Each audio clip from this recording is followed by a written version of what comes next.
Nakakaiba ang kulay at laki. Nabalot sila ng takot dahil dito. Lalo na nang humuni ito ng parabang may ipinapahiwatig. Dahil sa tuko ay naalarma naman ang biyudo nilang ama na si Mang Conrad. Nag-alala itong baka palatandaan yon ng muling paglitaw ng mga aswang na mening sa kanilang baryo. Pero ano nga ba ang aswang na mening? Matutuklasan din ni Lucio ang iba pang impormasyon tungkol sa mga mening sa itinatagong notebook ni Mang Conrad sa kanilang baul. Kasabay naman ng mga matutuklasan ni Lucio sa notebook ni Mang Conrad ay may isang bagay na mangyayari sa kanya. Ganon din sa kambal niyang si Piccolo. May makikilala rin siyang isang mahiwagang engkantado. Mapagkakalooban si Lucio ng isang makapangyarihang mutya. Pero ang problema ay muntik niya na itong sukuan. Ang dahilan, hindi sapat ang alam niya tungkol sa mga aswang na mening. Ibangon ulit natin ang tanong. Ano nga ba ang aswang na mening? Paano nga ba matatalo ni Lucio ang mga aswang na ito? Tapos ay mapapaharap pa siya sa reyna ng mga mening na may itinatagong malalakas na itim na kapangyarihan. Isang mahirap na laban ang kakaharapin ni Lucio. Sapat nga ba ang kapangyarihang taglay ng kanyang batong mutya? Malalaman natin ang mga mangyayari sa kwentong ito na punong-puno ng kilabot. Pero bago ang lahat, mga idol, huwag po nating kalimutang mag-subscribe, mag-like, at i-hit ang notification bell sa aking mga YouTube channel na The Voice Addict at Apong Isaac para sa mas marami pang makapigil hininga na kwentong aswang at katatakutan mula sa mundo ng kababalaghan. Umpisahan na po natin ang kwento. 5:30 ng hapon, sa kanilang bahay ay abala ang 45 anyos na biyudong si Conrad. Naroon siya sa kusina at inihahanda ang panghapunan nila ng kambal niyang mga anak, ang parehong 12 anyos na sina Piccolo at Lucio. Halatang hindi mapakali si Conrad. Palingon-lingon siya sa kinaroroonan ng mga anak na naglalaro at nagbibiruan sa may sala ng kanilang bahay. Maya-maya pa, nang hindi na siya makatiis, ay sandaling iniwan ni Conrad ang ginagawa at pinuntahan saglit ang mga anak. Mga anak, dito lang kayo ha. Wag na kayong lalabas at papagabi na. Hindi na magandang lumabas pa kayo at baka kabilugan pa ng buwan ngayon. Nakalimutan ko lang tignan ang kalendaryo sa kwarto natin. Huwag matigas ang ulo nyo ha. Tandaan nyo. Nandito tayo sa banda ng baryo natin. Nakakaunti lang ang mga bahay. Baka kung may anong masamang elemento ang biglang kukuha sa inyo sa labas. Mahirap na. Masamang elemento po? Tulad po ng ano, tay? Tanga, nakalimutan mo na ba yung mga kinikwento sa atin dati ni tatay? Yung mga tikbalang, diwende, tiyanak at kapre ba? Napakaulyanin mo talaga. Ito naman, parang hindi ko lang naalala kagad Sinabihan mo na kagad ako ng tanga. Akala mo naman kung sino matalino. Tanga ka naman talaga Ayaw mo lang aminin. Oo, tama na. Huwag na kayo magtalo magkapatid. Saka may isa pa palang elemento akong hindi nasasabi sa inyo. Nasabi ko na ba sa inyo ang tungkol sa mga aswang? Ay, nasabi na po ninyo sa amin, tay. Yung wakwak, gabunan, bangkilan, magindara at iba pa. Meron pa akong hindi nasasabi sa inyo na isa pang klase ng aswang. Yung kailan lang lumitaw dito sa baryo natin. Isang uri ng nakakatakot na aswang. Teka po tay, yun po ba yung nababalita dati na parang anino raw po? Narinig ko na po yung dati sa kwentuhan ng mga matatanda. Minsan po doon sa may kanto nang mapadaan po ako ron. Oo, yun nga anak. Sinadya kong hindi na muna ikwento sa inyo dahil baka sobrang matakot kayo eh. Ang tawag sa aswang na yon ay mening. Para silang mga anino lang at tumatago sa mga bagay. Natatandaan nyo rin ba yung matanda sa purok ng baryo natin? Dun sa dulo pa sa may kabukiran. Nako, aswang na bening po ba ang lumapa sa matandang yun, tay? Tama ka anak. Kaya kayo ay makinig sa akin ha. Wag na kayong lalabas sa tuwing malapit ng lumubog ang araw. Tulad ngayong oras, lumalabas ang mga mening kapag papadilim na. Dahil hindi sila kagad mapapansin sa paligid, lalo na kung kabilugan ng buwan. Tandaan nyo, para lang silang mga anino na pasimpleng aali-aligid. Kaya mataan ninyo palagi ang paligid ninyo. Ah, kaya po pala tuwing gabi ay hindi rin po tayo nagpapatay ng ilaw. Ngayon ay alam ko na po. Oo, ganun na nga Lucho. Mahirap na kumapasok tayo ng mga mening sa gabi. Lalo na kayo. Ayoko may mangyaring masama sa inyong dalawa mga anak. Hindi ako makakapayag na malapa kayo ng mening. Pero tay, baka tinatakot nyo lang po kami ni Lucio ah. Anong tinatakot? Totoo mga aswang na mening. Narinig ko mismo sa matatanda.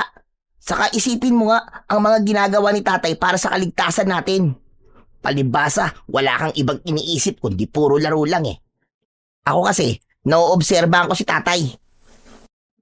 Tama ang kakambal mo, Piccolo. Walang dahilan para takutin ko lang kayo. Medyo may isip na rin kayo para gawin ko pa yan. Hindi na kayo katulad nung grade 2 pa lang kayo. Saka ikaw, Piccolo, ang pinakadapat na mas nakikinig sa akin. Ha? Bakit ako lang po? Si Lucio po hindi na po makikinig sa inyo. Mas okay po siya, ganun po ba? Hindi naman sa pinapaboran ko kapatid mo, Piccolo. Sa inyo kasing dalawa, ay mas nag-iisip siya kaysa sayo. Sinasabi po ba ninyong wala akong isip at tanga ako, ganun po ba? Pambihira ka naman oh. Walang sinasabing ganun si tatay sa'yo, Piccolo. Ang ibig sabihin ni tatay ay magkaiba kasi tayo kung mag-isip. Ikaw kasi medyo padalos-dalos eh. Tapos tulad niyan, mareklamo pa at matampuin. Simpleng bagay, pinapalaki mo. Kahit kambal tayo, ay hindi naman kasi talaga tayo pareho. Bakit kailangan pa tayong pagkumparahin? Hindi naman pagkukumparang ginagawa ni tatay eh. Alam lang niya kung anong kahinaan mo. Siyempre, bilang tatay natin, ay pagsasabihan niya tayo tungkol sa kahinaan natin. Ako nga, di ba? Nakikita mo naman minsan na napagkasabihan din ako ni tatay. Pero nakikinig ako at hindi na nagre-reklamo. Tama si Lucio, Piccolo. Kaya huwag ka na magtampo kung pinagsasabihan kita. Ang iniisip ko lang ay para sa kaligtasan yung dalawa. Saka ito ang lagi niyong iisipin ha. Pareho ko kayong mahal. Pareho kayong mahalaga sa akin. Kaya pinagsasabihan ko kayo. Kung hindi ko kayo mahal, bakit ko pa kayo pagsasabihan? Kaya huwag ka na magtampo, Piccolo. Pakinggan mo ang sinasabi ko. Ayos ba? Sige na po, naiintindihan ko na po kayo. Hindi na po ako magtatampo. O siya, dyan lang kayo at isasara ko lang saglit ang mga bintana at pintuan ha. Magsasabit na rin ako ng mga bawang at iba pang mga pangontra. Huwag na huwag niyong aalisin. Saka maging alerto kayo sa paligid. Kung ano man ang mapansin niyong kakaiba sa paligid, ay sabihan niyo kagad ako. Maliwanag ba? Sige po tay, gawin niyo na po ang dapat niyong gawin. Ako na po ang bahala rito kay Piccolo. Ano?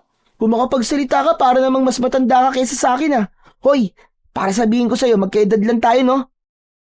Sige na po tay, ako na rin po ang bahala rito kay Lucio na to. I-Lucio nyo na rin po. At isama nyo na po sa ulam natin para wala na po akong problema. Aba, sira ulo ka talaga no? Hindi ka na nakakatuwa ah. Gusto mo, paputukin na kita? Sabihin mo lang at isasabay kita sa rebentador ni tatay. Sa asaran ng dalawa, ay lihim na lang na napapangisi si Conrad saka napapailing. Madalas talaga ay parang mga aso at pusa ang dalawa. Palibhasa ay magkaiba talaga ang personalidad. Kung si Piccolo ay madaldal, maingay, reklamador at may pagkadalos-dalos, si Lucio naman ay may pagkatahimik, may pagkamalihim at palaisip. Pero sa oras naman ng kagibitan, ay sila ang unang-unang nagtutulungan. Nang matapos si Conrad na maisara ang mga bintana at mga pintuan at makapagsabit ng mga pangontra, ay bumalik na siya sa kusina at hinarap ang pagluluto. Ngunit makaraan ang ilang sandali ay pumunta ng kanilang kwarto para sana may tignan. Sa puntong ito ay napadaan din sa Lucio sa kanilang kwarto para naman sana pumunta ng kusina at kukuha ng inumin para pantulak sa merienda nilang tinapay ni Piccolo. Hindi sinasadyang napasilip si Lucio at nakita niyang may kung anong tinitignan ang kanyang itay sa kalendaryong lunar na nakasabit sa dingding. Nakita rin itong parang meron tong inililista sa isang kwadernong kinuha pa nito sa medyo may kalakihan nilang baul sa kwarto. Napapabulong sa sarili si Lucio habang lihim na sinisilip ang ama. Ano na naman kayang inililista ni Itay sa notebook niya? Matigdan ko nga mamaya. Lucio, bilis-bilisan mo naman kumuha ng inumin. Natatakam na ako rito sa tinapay eh. Ano ba bang sinisilip mo riyan? Napasenya si Lucio kay Piccolo na huwag maingay. Sige na, kahit mauna ka nang kumagat dyan sa tinapay. Sandali at bibilisan ko na. Parang kinakamot ko lang sandali ang likod ko sa dingding eh. Sobrang atat ka naman.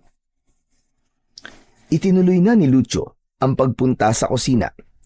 Nang nandoon na siya, walang ano-ano ay biglang gumuhit ang matalim na kidlat sa labas ng kanilang bahay na sinundan ng malakas na dagundong ng kulog. Ilang saglit pa ay bumuhos naman ang malakas na ulan.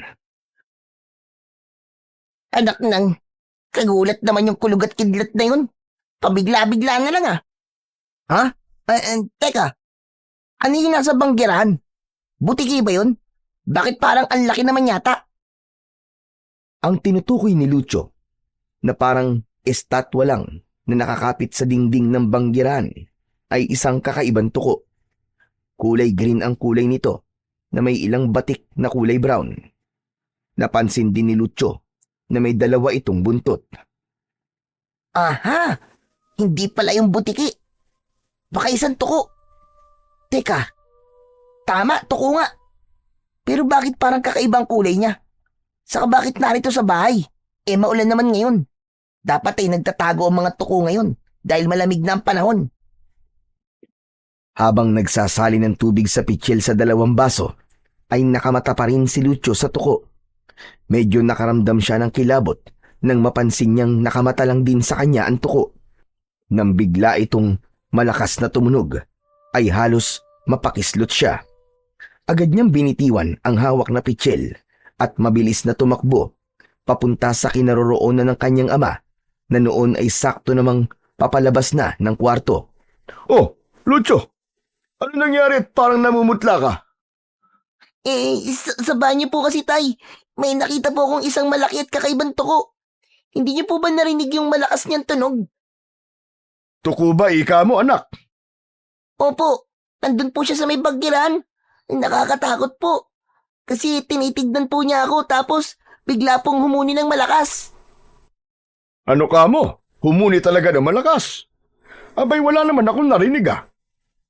Malakas na kulog ang narinig ko at ang malakas na pagbuhos ng ulan. Nako, baka hindi tuko nakita mo, anak. Hindi naglalabasan ng mga tuko kapag umuulan. Baka masamang elementong nakita mo, sandali nga. Doon ka na muna sa kapatid mo at titignan ko ang sinasabi mo. Agad na pinuntahan ni Mang Kodrad ang banggiran at hinanap ang tuko. Ngunit kahit saan sulok ay wala siyang nakita. Malalim siyang napaisip pagkatapos. Wala naman tuko rito ah. Saka imposibleng tuko talaga nakita ni Lucio. Teka pala. Sandaling nakiramdam sa paligid si Mang Kodrad. Lumapit pa siya lalo at napapapikit ng mariin habang sinasalat ang bawat parte ng banggiran. Wala naman akong negatibong enerhiyang nararamdaman. Hindi kaya... mapuntahan ko nga si Katemyong bukas. Itatanong ko ang tungkol rito. Natatandaan kong minsan ay may nabanggit siya sa akin na kapag biglang nagsungit ang panahon, ay may mangyayari daw nakakaiba sa kalikasan. Baka may kinalaman dito ang nakita raw ni Lucio na tuko. Samantala, sa kinaroroon ng salas ni Lucio at Piccolo, ay nabulabog ang kambal nang mapansin nilang nakakapit malapit sa bintana ang tukong siya ring nakita ni Lucio sa banggirahan. Hala, lumapit dito ang tukong nakita ko sa banggirahan kanina. Nakikita mo ba ang nakikita ko, Piccolo? Saan ba ang sinasabi mong tuko? Wala naman ah. Ayun o! Ayun! Sa may bintana. Nakakatakot, Piccolo. Nakatitig na naman sa akin. Pati ikaw tinitignan din. Ay putik na yan. Nakakatakot naman. Ang laki. Pati na yung mga mata, ang laki din. Tay! Tay, halika kayo rito! May malaking tuko po rito, Tay! Ngunit pagtawag pa lamang ni Piccolo sa ama nitong si Conrad, ay mabilis nang tumakas ang tuko. Dumaan ito sa parte ng bintana na medyo naiangat pagkat hindi naisarang maigi. At habang tumatakas ito, ay humuni pa ito ng malakas. Dali-dali naman pumunta sa sala si Conrad na nag-aalala. Nasaan? Nasaan mga anak? Nasaan ang malaking tuko? Tumakas na po, Tay. Napakalaki niya po talaga. Kulay green po na may batik-batik na brown. Nakakatakot. Ang laki rin po kasi ng mga mata niya tapos tinitignan po kami ni Lucio na para pong may gustong iparating sa amin. Binalingan ni Conrad si Lucio. Yun din ba nakita mo kanina sa banggirahan, Lucio? Opo, Tay. Yun din po yun eh. Nagulat nga po ako nang biglang dito ko naman po nakita. Hindi po kaya masamang elemento po yun, Tay? Teka, nakita niyo ba kung saan dumaan at tumakas ang tuko? Itinuro ni Piccolo ang bintanang nakabukas. Doon po, Tay. Sa may bintana po dumaan. Lumusot po siya doon. Hindi niyo po yata naisarang maigi. Wala ba kayo napansin sa tuko nang dumaan sa bintana? Hindi ito umusok? Nanginig o natakot kaya? Hindi naman po, Tay. Pero humuhuni po siya ng malakas habang lumulusot po sa bintana. Sa mga sagot ng kambal ay malalim na napaisip si Conrad. Malakas ang kutob kong hindi isang masamang elementong tukong yun, mga anak. Sabi niyo nga ay hindi naman umusok, nanginig o natakot dahil sa nakasabit na mga pangontra sa bintana. Baka nga may pinapahiwatig ang isang yun. At siya nga pala, kabilugan na pala ng buwan bukas ng gabi. Kaya kailangan natin maghanda bukas. Base sa mga nailista kong naoobserbahan ko tuwing kabilugan ng buwan, isang beses ko palang kasing nailista na kabilugan ng buwan kung lumabas ang aswang na mening. Hindi ko lang eksaktong alam kung pang ilan ng kabilugan ng buwan. Basta ngayon, bukas ay ika-6 ng kabilugan ng buwan buwat ng una kong maglista. Baka bukas na sila lalabas. Malakas ang kutob kong pahiwatig na nga itong paglitaw ng tuko na nakita nyo. Ha? Parang nakakatakot naman po, Tay. Anong paghahanda po ang kailangan nating gawin bukas? Maghahanda tayo na maraming pangontra. Pupuntahan ko rin bukas ng maaga si Katemyong. Marami siyang alam tungkol sa iba't ibang uri ng mga aswang, pati na ng iba't ibang klase ng mga elemento sa paligid. Hihingi na rin ako ng payo tungkol sa mga dapat nating gawin para hindi tayo salakayin ng kahit na anong alagad ng dilim. Sasama po ako sa inyo bukas, Tay. Aba, ako rin po isasama po sa inyo. Hindi pwedeng maiwan po akong mag-isa rito sa bahay. Hindi kayo pwedeng sumaman dalawa. Kailangan matira rito sa bahay ang isa sa inyo bukas. Abay, wala magbabantay dito sa bahay natin. Sandaling nag-isip si Lucio. Palipat-lipat ang tingin niya sa kanyang tatay at kay Piccolo. Pasimple rin niyang nilingon ang banda ng kanilang silid tulugan. Ay, sige po, Tay. Si Piccolo na lang pong isama niyo bukas. Ako na lang po magbabantay rito sa bahay. Basta iwanan niyo po ako ng mga kailangan ko habang wala kayo ah. At syempre, bilinan niyo ako ng mga dapat at hindi ko dapat gawin. Nang gabing yon, ay napagkasunduan din nila kung ano ang mga dapat nilang gawin para sa kinabukasan. Ibinilin lahat ni Mang Conrad kay Lucio ang tulad ng mga sinabi nitong kailangan. At nang sumapit nga ang kinabukasan, ay maagang umalis sina Conrad at Piccolo. Lucio anak, yung mga biling ko sa iyo kagabi ha. Wag na wag ka magpapapasok ng kahit na sino rito sa bahay o kahit sa bakuran man natin. Wag na wag mong aalisin ang mga pangontrang isinabit ko. May mga isinabit din ako, at patagong inilagay sa mga bakod ng bahay natin sa bakuran. Panaka-naka mong mataan at baka may mga maalis. Palitan mo kagad kapag napansin mong may nawawala. Maging alerto ka palagi, anak, at obserbahan mo ang paligid. Maging wais ka, ha? Opo, Tay. Huwag niyo po akong alalahanin. Yan pong si Piccolo ang mas alalahanin niyo kasi kasama niyo po yan. At may pagkapasaway pa rin po yan. Tignan niyo, oh. Binibilatan pa ako na parang ano. Bebe. Kawawa naman si Lucio. May iwan mag-isa rito. Halaka, baka makita mo ulit yung malaking toko. Hehehe. Akala mo naman matatakot mo ako. Pasalamat ka at ako nagpaiwan. Dahil kung ikaw, hindi ka naman talaga papayag kasi matatakotin at duwag ka. Duwag! Oo, tama na yan. Kaya na naman kayo magkapatid eh. Nag-iinitan na naman kayo. Walang kawawa sa inyong dalawa, isa pa. Nagsasakripisyo tayo pansamantala para makapaghanda tayo ng maayos kung sakaling maglabasa na naman at sumalakay ang mga aswang na mening dito sa atin. Kung hindi tayo makakapaghanda, mas kawawa tayong tatlo pag nagkataon. Sige na po, Itay. Lumakad na po tayo. Huwag na po nating isipin yung kalokohan ng Piccolo na yan. Huwag po kayo mag-alala, Tay. Tulad po ng biling nyo, ay magpapakawais po ako habang wala po kayo. Lahat po ng itinuro nyo sa akin ay palagi ko pong ginagawa kapag mag-isa lang po ako rito sa bahay. Mabuti naman kung ganun, anak. O sige, paano? Aalis na kami ng kapatid mo. Ikaw nang bahala rito sa bahay, ah. Babayo, alis na kami, Lucyong toko. Hehehe. Sira ulo. Ay, ala, ano yung nasa likod mo? Naku po, may nakakapit na tuko sa likod mo, hala ka! Natakot naman si Piccolo at di mapakaling kinapakapa ang likod nito. Ano? Nasaan? Naku, Tay, may tukuro pong kumapit sa akin. Alisin niyo po, Tay. Dali, alisin niyo po, baka hindi na matanggal. Pero nang mapansing wala naman pala, ay sinamaan ni Piccolo ng tingin si Lucio. Alam mo, siraulo ka talaga eh, no? Wala naman pala. Tinatakot mo lang pala ako. Mamaya ka lang talaga. Lagot ka sa akin. Nang makaalis na ang dalawa, ay natatawa na lang sa sariling kalokohan si Lucio. Pero nang mahimasmasa naman, ay biglang may naalala. Ay, yung titignan ko nga pala sana sa baul ni Tatay. Naku, kailangan ko nang makita kung ano ang dapat kong malaman habang wala si Tatay. Dali-daling pinuntahan ni Lucio ang silid-tulugan nilang mag-aama.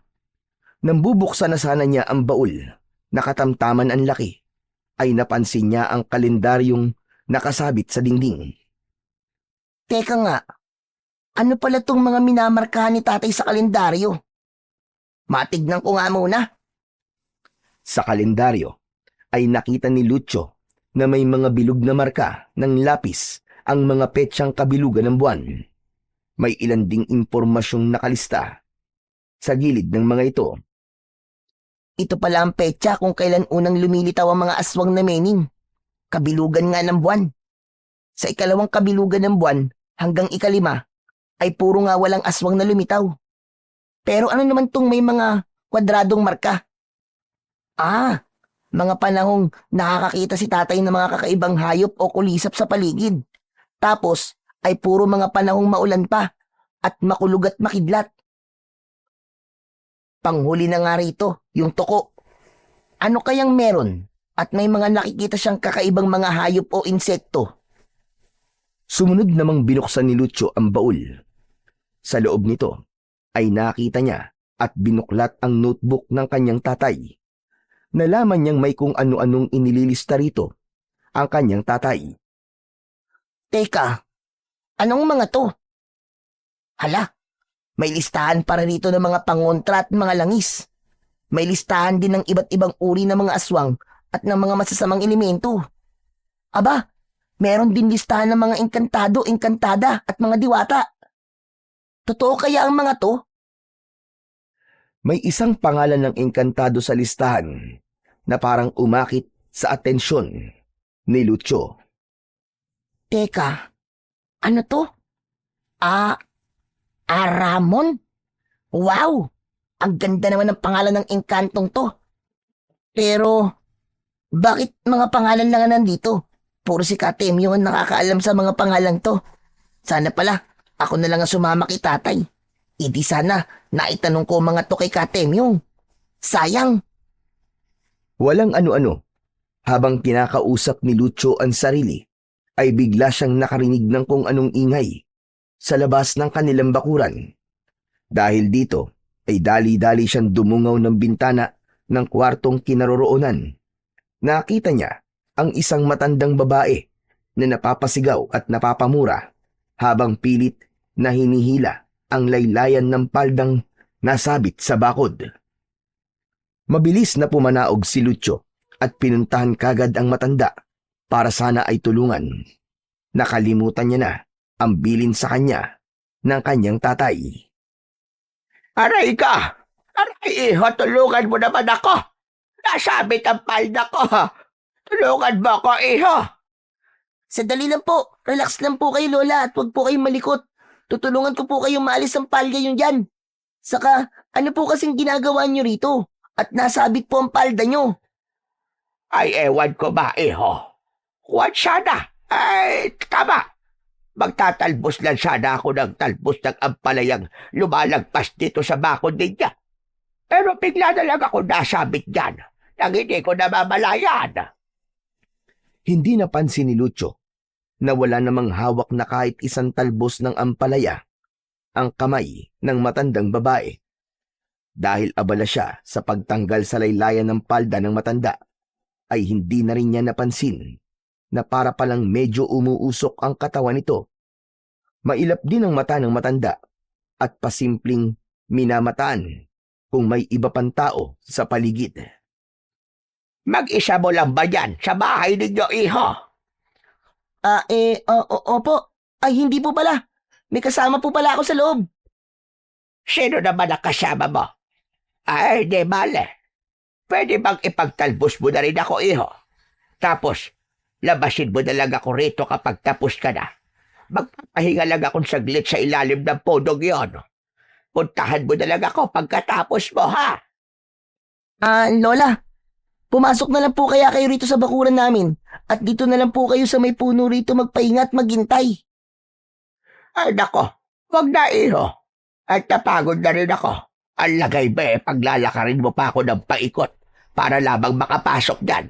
Kita mo naman, medyo nangiginig na nga ako. Siyempre matanda na ako, kaya madali ako mapagod. Ay, ganun po pala. Ay, sige po, magtatalbos na po ako.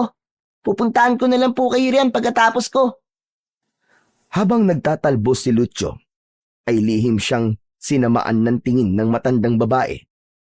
Ang mga mata nito ay saglit na biglang medyo naging kulay pula. Halatang nag-iisip ito ng malalim habang nakatitig kay Lucio. May ibinubulong din ito sa sarili. Paano na ito? Paano ko malalapitan ang batang ito? Ganitong may malakas palang mga pagontrang nakapalibot sa bakura nila. Hindi ito maaari. Kailangan maunahan ko kung ano bang nabuong mutya kagabi. Nakita kong nasa banda rito gumuhit ng isang pasimpleng kidlat habang nagtatago ko sa kakahuyan. Walang dapat na makakontra sa amin. Kaya mag-isip kang maigi, Luming. Isipin mo kung ano ang iyong gagawin. Pag-angat ng ulo ni Lucio, ay saglit niyang sinulyapan ang kinaroroonan ng matandang babae. Pero sukat noon, ay nagbagong bigla ang aura nito at matamis na nginitian at kinawayan pa ang batang si Lucio. Lola, sandali na lang po Malapit na po ako matapos sa pagtatalbos. Tama na po ba ito? Dadagdagan ko pa. Ay, sige. Dagdagan mo pa ng kaunti, iho. Tapos ay ibigay mo na sa akin dito. Ay, sobrang pagod pa rin ako. Tuloy magkwentuhan muna tayo rito. Marami akong alam na mga kwentong kamamalaghan. Nanlaki ang mga mata ni Lucio sa tuwa nang marinig ang sinabi ng matanda. Talaga po? Naku, mahilig po ako sa mga kwentong kababalagan. Sa kapatid na rin po pala sa mga kwentong katatakutan. Sige. Dalian mo dyan, Apong. Kung kikwentuhan kitang katatakutan lang, marami akong alam na totoong mga pangyayari. Abay, sinasabi ko sa'yo, mawiwili ka sa mga kwento ko. At binilisan na nga ni Lucio ang pagtatalbos hanggang sa bigla siyang napahinto at ipinilig-pilig ang ulo. Kaya pala ay parang may naririnig siyang kung anong huni sa tapat mismo ng kanyang tenga. Buga nito ay nalilito siyang nagpalinga-linga sa paligid habang mahinang bumubulong sa sarili. Ha? Teka, bakit parang may naririnig akong huni ng tuko? Wala naman tuko sa paligid ah. Hindi kaya naaalala ko lang yung tunog ng tuko kagabi? Walang ano-ano ay napadako ang tingin ni Lucio sa bintana ng kanilang kwarto. Nanlaki ang mga mata niya nang makita niyang nakatanghod mula roon ang tukong nakita nila kagabi. Ang ulo nito ay gumagalaw-galaw na parabang sumisenyas na pumasok siyang madali sa loob ng kanilang bahay. Ha? Yung tuko kagabi? Bakit parang tinatawag niya ako? Anong meron? Saglit na nilingon ni Lucio ang matandang babae sa ilalim ng puno sa labas ng kanilang bakuran. Pagkaraan ay binalikan naman niya ng tingin ang tuko. Naglaban pa sa isip niya ang parehong excitement kung makikipagkwentuhan ba siya sa matanda o kung lalapitan niya ang tuko para malaman kung ano ang posibleng dahilan at tinatawag siya nito. Hanggang sa napansin na lamang ni Lucio na kusang humahakbang ang kanyang mga paa at ang direksyong gustong tahakin ng mga ito ay papunta sa loob ng kanilang bahay. Alala, ano to? Ano to nangyayari sa akin? Bakit kusang humaakbang ang mga paa ko? Narinig pa ni Lucio ang pasigaw na tinig ng matandang babae. Gusto sana niyang lingunin ito, pero para namang biglang nanigas ang kanyang leeg at pinipigilan siya. Hay, iha! Halika na! Ibigay mo na sa akin ang talbos at magkwentuhan na tayo rito. Saan ka mapupunta? Hay, iha! Pumarili ka na! Tuluyang nakapasok na si Lucio sa kanilang bahay hanggang sa makarating siya sa kanilang kwarto. Naiwan ang matandang babae sa labas na nagpupuyos sa galit. Ano nang nangyari sa batang yon? Aba, mukhang matalino pa yata ang isang yun ah. Pwes, humanda ka mamayang gabi. Humanda ang buong baryong ito. Mamayang pagsapit ng dilim ay hindi mo na ako matatakas ang bata ka. Nararamdaman kong ikaw ang pinipili ng mutyag na buo. Pero gamit ang katusuhan ko, ay kaya ko kayong talunin. Bago tuluyang umalis ang matanda, ay sandali pa itong malalim na nag-isip habang palingalinga sa paligid. Aha! May naiisip ako. Tama! Kailangan ko maghagis ng ilang itim na bato rito. Baka sakaling may makapulot na kapamilya ng batang yon. Sa pamamagitan niya, ay mapapasok ko rin ang bakurang ito. Matapos makapaghagis ng ilang itim na bato, malapit sa tarangkahan ng bakod ni Lucio, ay nagmamadali ng umalis ang matanda. Samantala, sa loob ng bahay, sa kanilang kwarto, ay kaharap na ni Lucio ang malaking tuko na dalawa ang buntot. Kumikislap ang mga mata nito habang nakatitig kay Lucio at parang nakikipagkomunikasyon ito sa kanya sa pamamagitan lang ng pakikipagtitigan. Ng pagkakataong yun, ay para namang naiintindihan ni Lucio ang ibig mangyari ng tuko. Ilang saglit pa, ay biglang pinutol ng tuko ang isang buntot nito at sinenyasan si Lucio na kunin ito. Agad namang sumunod si Lucio at pagkahawak niya sa buntot, ay biglang parang nakarinig siya ng mataginting na boses na parabang nagmumula mismo sa buntot. Tinig yon ng isang engkantado. Magmadali ka, Lucio. Balutin mo kagad ang buntot ng malinis na telang purong kulay puti at dasalan mo ng 7 ulit ng orasyong ituturo ko sa'yo. Ngayon mo mismo isagawa habang maaga pa. Mahirap nang maunahan tayo ng puwersa ng dilim, pagsapit ng takip siling. Napapaatras si Lucio dahil sa pagkabigla sa tinig na yun. Noon lang siya nakarinig ng ganong mataginting na tinig. Teka po. Sino po kayo at ano po ba kayo? Saka, bakit hindi ko po kayo nakikita? Ako ay engkantado ng kagubatan. Ako ang may alaga ng tukong nasa harap mo ngayon. Ang pangalan ko ay Aramon. Nanlaki ang mga mata ni Lucio roon sa sinabi ng tinig. Ano? Ramon? Kayo po ba mismo yung engkantadong nasa listahan ni tatay sa kanyang notebook? Oo, Lucio. Ako nga. Huwag kang matakot sa akin, sapagkat hindi ako masamang engkantado. Nagpaparamdam ako sa iyo pagkat ikaw ang napili ng aking tuko na nagtataglay ng kinakailangang katangian para sa isang pantanging papel. Ano po? Anong papel? Ikaw ang magiging tagapagdala ng mutya ng aking tuko. Ikaw lang ang kakalaban laban sa puwersa ng mga aswang na mening na maglalabasan mamayang pagsikat ng kabilugan ng buwan. Mamaya ay ang ika-6 na kabilugan ng buwan. Kung hindi mo alam, ay tuwing ika-6 na kabilugan ng buwan, naglalabasan ng mga mening para kumain at uminom ng dugo at mga laman loob ng tao. Magpapakabusog sila sa loob ng isang gabi bago muling matulog sa loob naman ng 5 kabilugan ng buwan. Pero bakit po ako? Napakabata ko pa po eh. Saka hindi pa po ako nakakakita ng aswang na mening. Wala po akong alam tungkol sa kanila. Ikaw ang napili dahil nagtataglay ka ng malinis na hangaring kaakit-akit sa puwersa ng liwanag. Isa pa ay sariwa ang taglay mong lakas at talino na lalong magpapalakas sa kapangyarihang taglay niyang hawak mong mutya. Kaya sige na, gawin mo na ang iniutos ko sa'yo. Teka po. Bakit hindi na lang kayo ang makipaglaban sa mga aswang na menin? Bakit kailangan pa po ako ang piliin nyo? Dahil ako ay isang uri ng engkantadong walang pisikal na anyo. Isa lamang akong sugo ng kalikasan. At dahil sa anyo kong ito, ay hindi ako kailanman kayang harapin at kalabanin ng kahit na anong uri ng aswang o elemento ng dilim. Malalakas po ba ang mga aswang na mening? Saka, hindi po ba ay parang mga anino lang po sila na tumatagos po sa mga bagay? Oo, para lang silang mga anino sa sobrang itim ng kanilang kulay.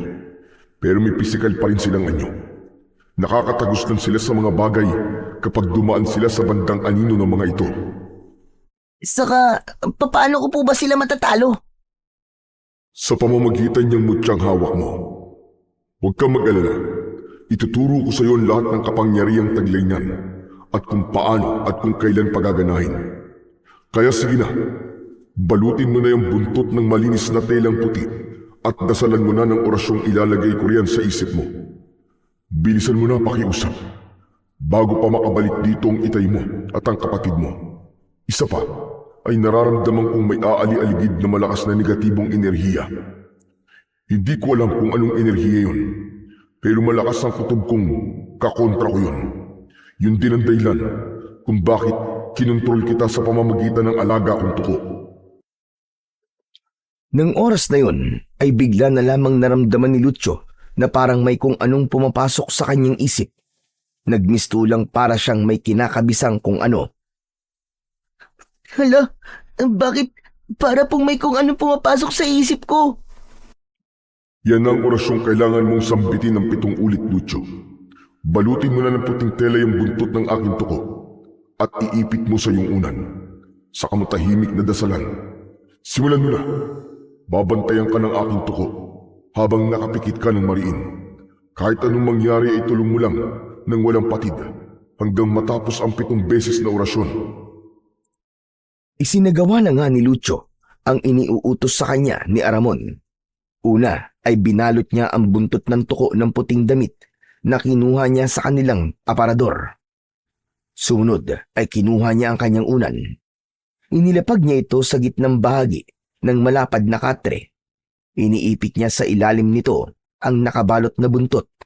Pagkaraan ay mariin siyang pumikit at tahimik na sinambit ang orasyong nasa kanyang isip. Habang nag-oorasyon si Lucio, ay unti-unting nanginginig ang kanyang unan. Kasabay naman ito ay nararamdaman yun ni Aling Luming. Noon ay papasok na ito sa kakahuyang parte ng kanilang baryo. Bigla itong natigilan at nagkulay pula na naman ang nanlalalim na mga mata. Nararamdaman kong may nagpapagana ng isang mutya. Pwes, kailangan ko na rin ihanda mga dapat ihanda. Ang lagay ba'y magpapahuli ako? Hindi ba, Ari? Nagmamadaling kumilos ang matanda papaloob sa kakahuyan. Nang makarating naman ito sa pinakamasukal na parte, sa bandang may isang mataas at matandang puno ng balete, ay pumikit din ito ng mariin at sumambit din ng isang orasyong parang nasa wikang Latin. Noon din ay biglang may kung ano-anong nakakatakot na mga ungol, singasing at atungal ang nagmumula sa puno ng balete. Para bang maraming nilalang ang nasa loob nito at gustong-gusto nang maglabasan. Matapos ang orasyon ay may ibinulong pa si Aling Luming sa puno. Humanda kayong mga aswang kayo. Ang unang-unang pupuntiryahin natin, babayang pagsikat ng kabilugan ng buwan, ay ang bahay ng batang pinuntahan ko kanina. Babarkahan ko ang daan patungo sa kanila. Wag na wag kayong titigil hanggat hindi nyo nasisira ang bagong buong mutya o hanggat maihiwalay ninyo ito sa may tanga nito. Magpapakalat din ako ng mga itim kong usok at mas marami pang mga itim kong bato sa buong baryo. Sisiguraduhin kong marami ang masasapian ng enerhiya ko at magagamit ko laban sa may tanga ng mutya. At oo nga pala, dadamihan ko rin ang mga itim na usok para tumabig sa liwanag ng bilog na buwan. Nang sa ganon, ay mas lalong hindi kayo mapansin. Tingnan lang natin kung magtatagumpay pa ang puwersa ng liwanag. Samantala, bandang 3:00 ng hapon ay pauwi na ang mag-amang Conrad at Piccolo. Habang sa daan ay nagmamadali ang dalawa. Nasa dulong baryo pa kasi sila nagbubuhat kung saan naroroon ang bahay ni Nakatemyong. Ang bahay naman nila ay nasa kabilang dulo pa ng baryo. Bilisan natin maglakad, Piccolo. Kinakabahan ako para sa kapatid mo dahil sa mga sinabi sa atin ni Katemyong. Totoo po ba yun, Tay? Na nararamdaman po ni Katemyong na may nangyayaring kung ano ngayon kay Lucio sa bahay? Saka ano po yung malakas na negatibong puwersang umaaligid daw po ngayon sa baryo? Yun nga nakakatakot, anak eh. Hindi pa natin alam kung anong puwersang yun na tinutukoy ni Katemyong. Mahirap na. Baka masaniban ito ang kapatid mo. Posible raw na paunang singaw yun ng puwersa ng masasamang mga elemento o kaya ng mga aswang. Narinig mo rin ang sinabi niya kanina, hindi ba? May nabuo rin palang mutya kagabi, kaya bigla na lang kumulog at kumidlat ng malakas at bumuhos ang malakas ding ulan. Posible rin daw na yung nakita niyong tuko kagabi ay alaga naman ng engkantadong si Aramon. Natunugan din daw kasi ni Katemyong na aktibo na naman ang espiritu nito. Hala, dapat po pala makita natin ulit ang tuko na yun, Tay.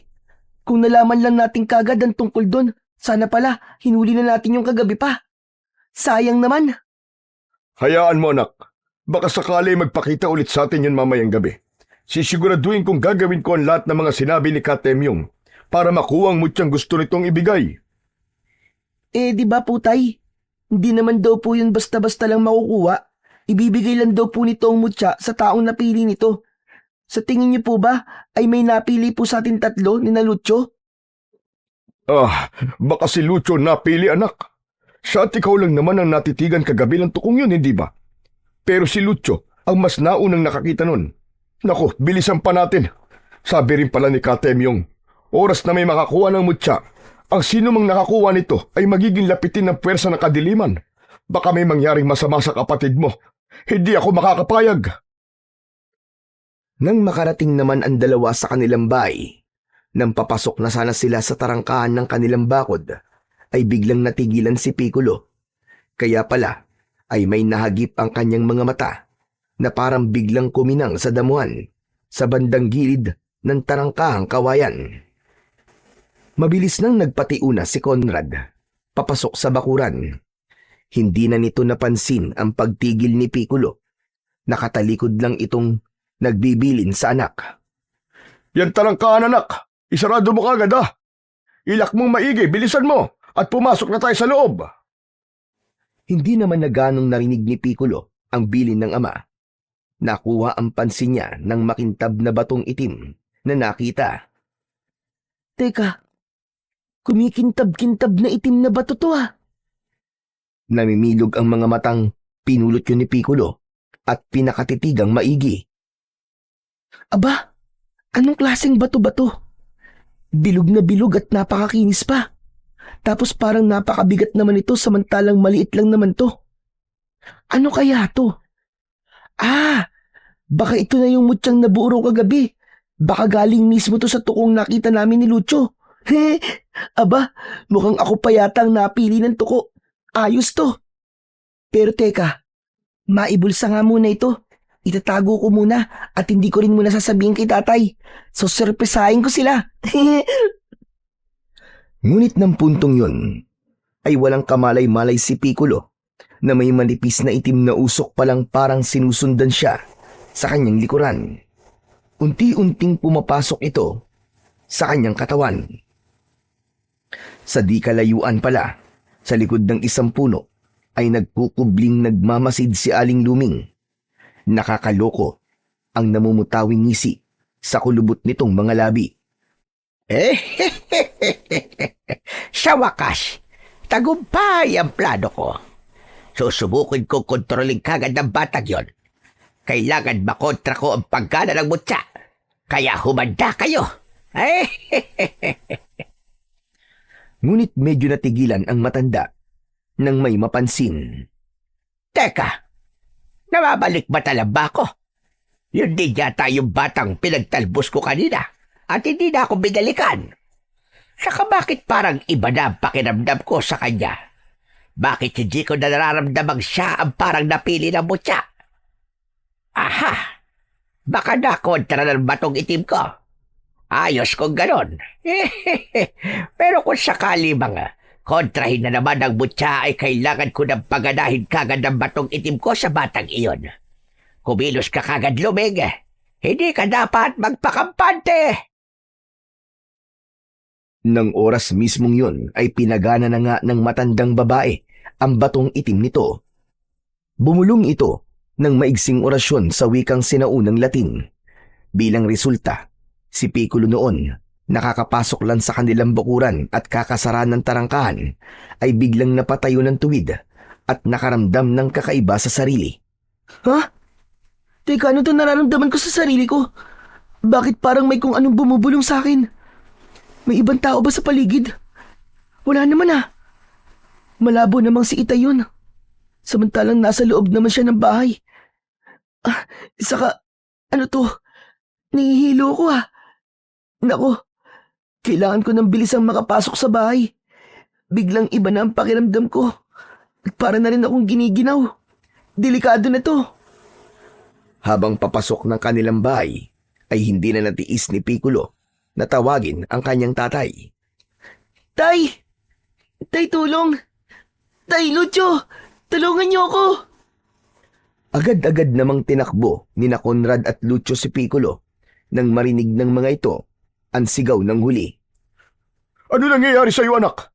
Bakit namumutla ka ng ganyan? Hindi ko po alam, Tay, kung ano po nangyayari sa akin. Bigla na lang po akong nahilo at...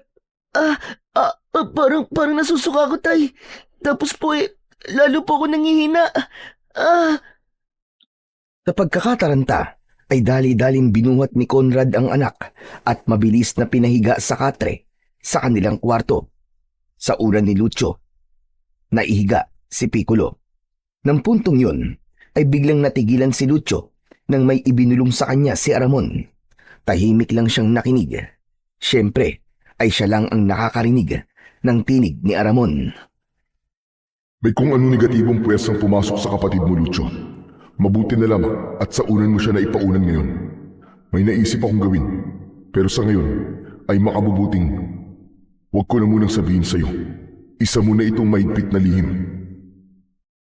May tanong si Lucio tungkol doon, pero sa isip lang niya binanggit.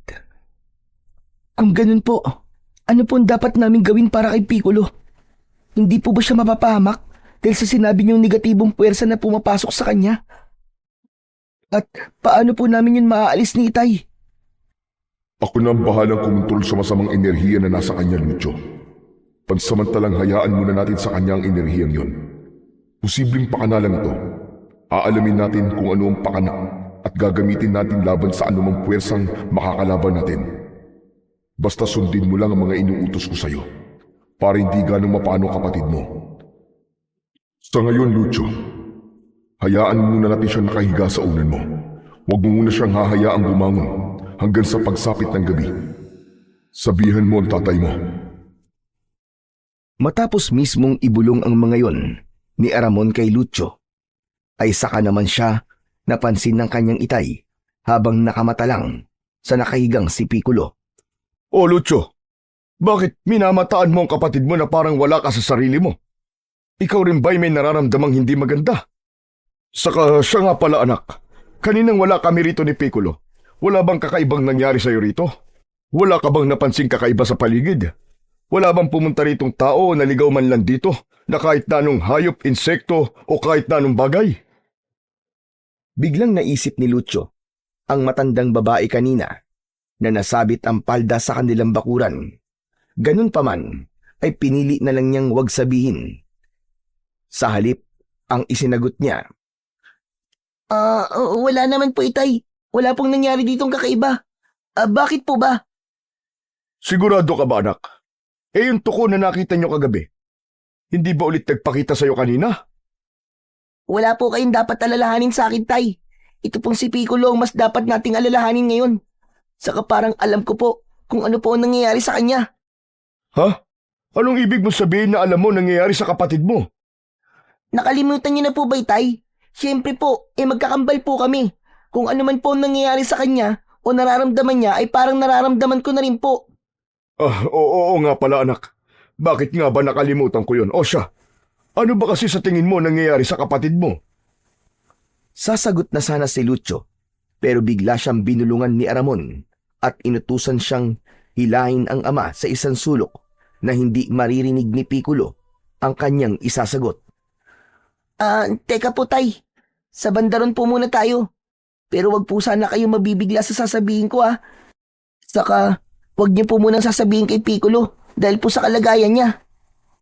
O sige. Pero ano ba kasi anak ang nangyayari sa kapatid mo? Napasukan po siya ng masamang enerhiya, Tay. Yun po ang nararamdaman ko. Ha? Masamang enerhiya?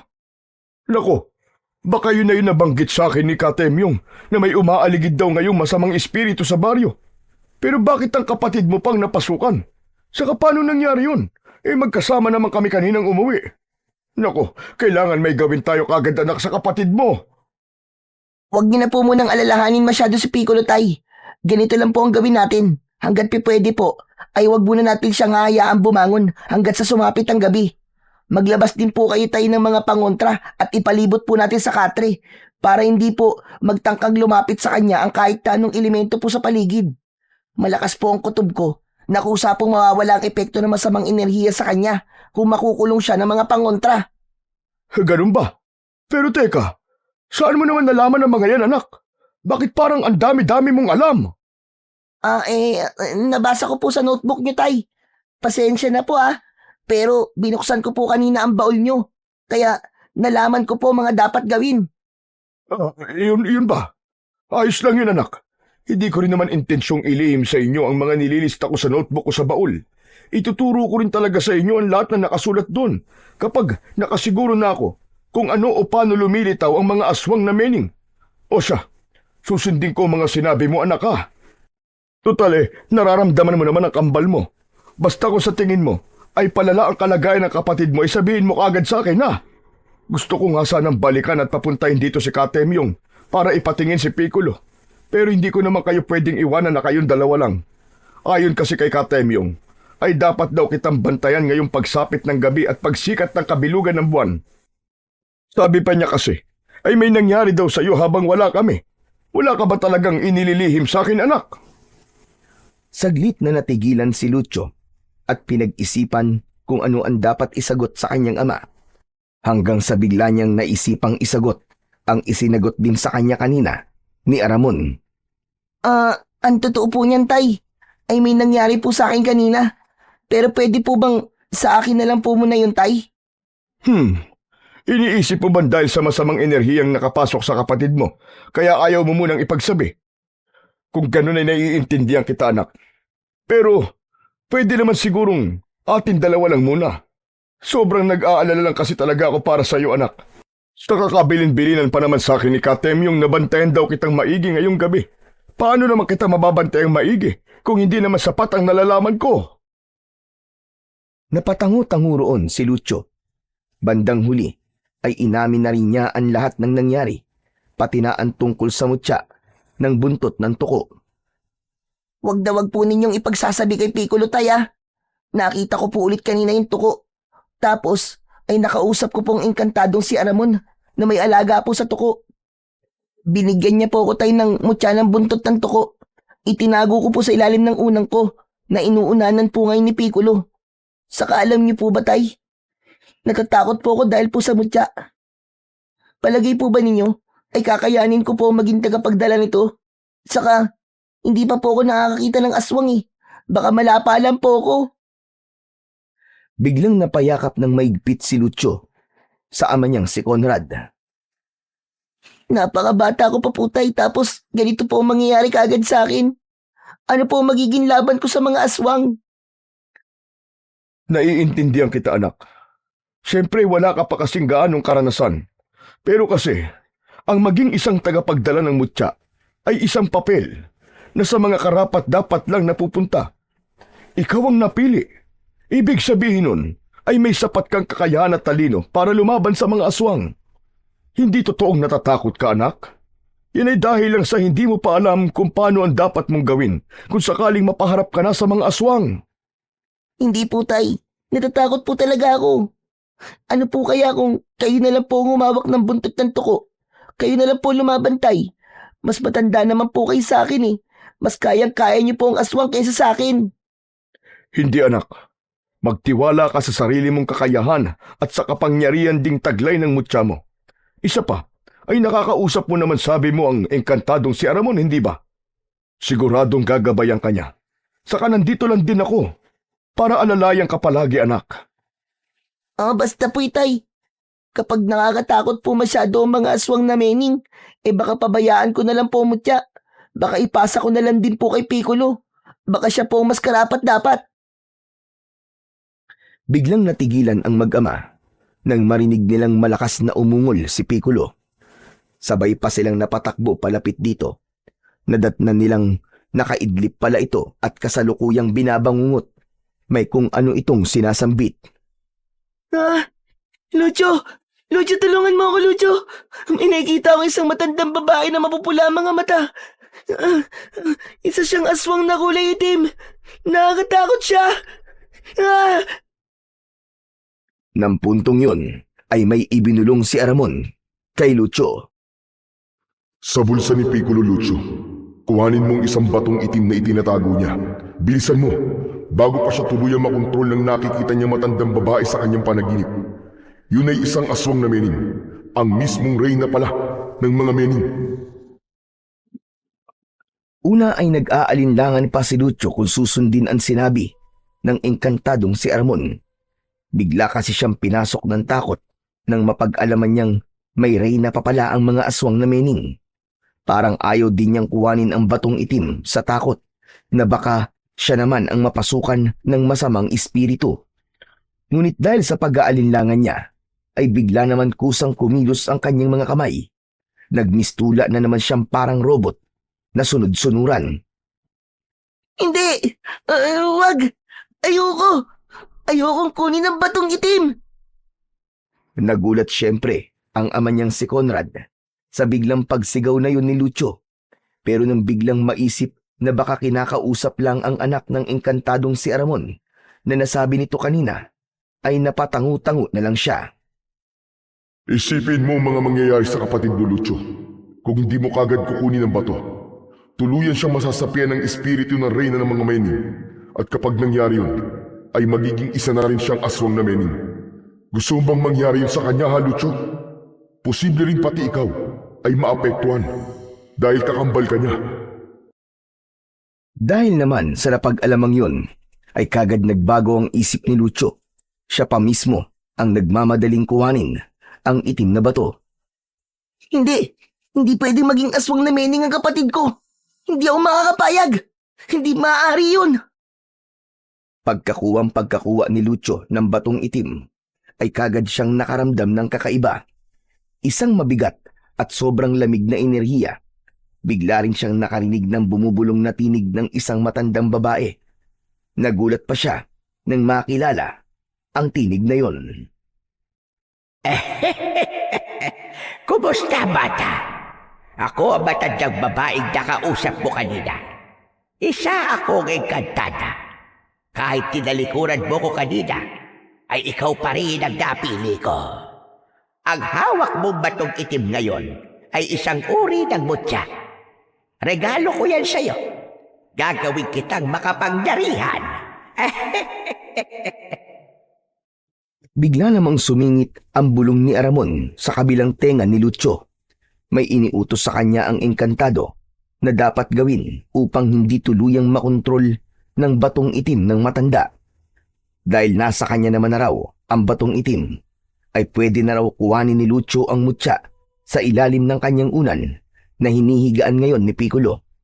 Pagkakuha niya nito, na noon ay naging isa na palang makintab na bato na kulay berde, naguhit-guhit ang puti, ay mahigpit niya itong hinawakan sa kanan niyang kamay, habang hawak naman ang batong itim sa kaliwa.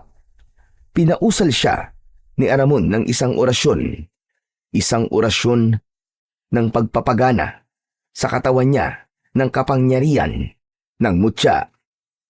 Matapos mabigkas ang orasyon, pagdilat ni Lucio ng kanyang mga mata, ay nagulat pa si Conrad.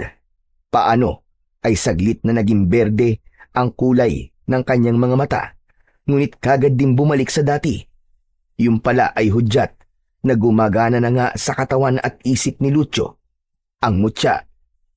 Kapagkuan, tulad ng utos ni Aramon, ay isinuksok ni Lucio ang kanyang batong mutya sa bulsa ni Piccolo na noon ay hindi na binabangungot pero hindi pa rin nagigising. Nagising lang ito pagkasuksok ni Lucio sa bulsa nito ng batong mutya. Pero nang puntong yun ay biglang naguluhan si Conrad pagkakita sa mga mukha ng kanyang kambal na mga anak. Bigla siyang nalito. Kaya naman ay sinamantala yun ni Lucio na ipaliwanag kung ano ang nangyari. Samantala, pagsapit naman ng gabi, ay sumikat na ang kabilugan ng buwan. Dito na nagsimulang maglabasan ang mga aswang na Mening. Wala pang 3 minuto, pagkasikat ng bilog na buwan, ay umalingaw-ngaw na kagad sa buong baryo ang takot na hiyawan ng mga tao. Dahil dito, ay nataranta na rin sina Conrad, Piccolo, at Lucio. Anak nang, mukhang naglalabasan na ang mga aswang na Mening, mga anak. Kailangan maghanda tayo. Sandali lang, at magsasabit pa ako ng marami mga pangontra sa mga bintana, pintuan, at pati na rin sa mga dingding ng bahay natin. Ikaw naman, Piccolo, huwag ka na munang babangon. Diyan ka lang sa higaan. Pero ayos na po ako, Tay. Pakiramdam ko nga po ay parang kakaiba ang sigla ko at parang kailangan ko rin pong kumilos. Humanda ka, Piccolo. Ikaw rin ay kasama kong may papel sa laban sa mga aswang na Mening. May naririnig ka bang bulong ng isang engkantado? Basta pakinggan mo lang at sundin ang kahit na anong iutos niya sa'yo, ah. Huwag kang padalos-dalos at basta na lang magdidesisyon sa sarili. Hayaan mong ang bubulong sa'yo ang magpakilo sa'yo. Inuulit ko, huwag kang padalos-dalos at pabida-bida. Itay, kayo na rin po ang bahalang gabayan si Piccolo. Teka anak, bakit? Saan ka pupunta? At ipinagbibilin mo sa akin ang kapatid mo. Ano ba yan? Sandaling natigilan si Lucio at malalim na huminga. Maya-maya pa ay para na siyang maiiyak na pinipigilan lang ang sarili. Maluwa-luwa ang kanyang mga mata. Tay, Piccolo, palagi niyo pong tatandaan, ha? Na mahal ko po kayo. Hindi ko po alam kung magtatagumpay po ako sa papel na to na ibinigay sa akin. Kahit sobra po ako natatakot ay gagawin ko pa rin po ito. Para po sa inyong dalawa at para na rin po sa buong baryo natin. Basta kung ano man po ang mangyari sa akin, huwag niyo pong kalilimutang mahal na mahal ko po kayo. Bago pa man tuluyang mapaikbi si Lucio at bago pa man makapagsalitang muli ang ama nilang si Conrad, pati na si Piccolo, ay mabilis nang tumakbo palabas ng kanilang bahay si Lucio. Habang tumatakbo siya, ay unti-unti siyang nagiging isang napakaitim na anino. Mabilis siyang nagtago sa kadiliman ng gabi. Lucio anak, saan ka pupunta? Hindi! Hindi ka pwedeng lumabas! Ano nangyayari sa'yo? Bakit? Anak! Lucio! Si Lucio, tay! Biglang naging maitim na anino. Paano po nangyari yon? Isa na rin po ba siyang Mening? Mening po bang tawag doon, tay? Tumulo ang luha ni Conrad sa nasaksiyang yun na pagbabago ng anyo ni Lucio. Saglit niyang pinahid ang kanyang luha. Oo anak. Naging mening na nga yata ang kapatid mo. Akala ko hindi seryoso sinabi niya sa akin. Pero mukhang niloko yata siya ng engkantadong si Aramon. Peking mutya yata ang ibinigay sa kapatid mo. Hindi ko na alam kung alin ang paniniwalaan ko. Teka anak, ilabas mo nga anak ang batong mutya na ibinulsa sa'yo ni Lucio. Makita ko lang na peke talaga yan. Ay mabuti pang sirain na lang natin. Teka, tay, Aramon? Batong mutya po sa bulsa ko. Teka po, tay. Nalilito po ako sa mga sinasabi niyo eh. Ano po bang mga sinasabi niyo sa akin, tay? Wala na tayong panahon magpaliwanagan pa anak. Saka na. Basta sa ngayon ay ilabas mo na ang batong mutya na inilagay sa'yo ng kapatid mo. Kunot ang noong sumunod na lang si Piccolo. At nang madukot niya ang batong mutya, ay nagtaka siya. Teka po, tay. Ito po ba ang sinasabi niyong mutya? Pero, paano biglang naging kulay green to? Ang natatandaan ko ay makintab na batong itim pong nasa bulsa ko. Napulot ko po yun sa may tarangkaan ng bakod natin eh. Pero bakit po ito'y naging kulay green na? Saka... Natigilan si Piccolo at lalong nangunot ang noo nang makarinig siya ng bulong sa kanyang tenga. Binubulungan siya ng engkantadong si Aramon. Huwag kang matakot sa akin, Piccolo. Ako si Aramon, isang engkantado. Sa akin ang galing ang mutyang hawak mo. Pansamantalang ipinahiram sa iyan ni Lucio. Sabihan mo ang itay mo na ako ang bahala sa inyong dalawa sa pamamagitan ng mutyang batong yan. Huwag niyo lang hahayaang mawala o masira yan.